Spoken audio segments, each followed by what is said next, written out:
پوهیږي چې بې ځایه اعتبار سړی خراب کړي اخته دې په مشکل کړي درته جوړ یو لوی عذاب کړي اخته دې په مشکل کړي درته جوړ یو لوی عذاب کړي پوهیږي چې بې ځایه اعتبار سړی خراب کړي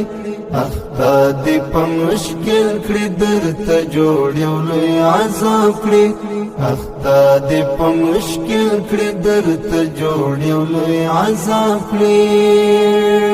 راځه نور لدی کلی ځان ګوښه ځایو ته یوسو راځه نور لدی کلی ځان ګوښه ځایو ته یوسو حیا بدی پایمال کړي او عزت بدی توراب کړي حیا بدی پایمال کړي او عزت بدی توراب کړي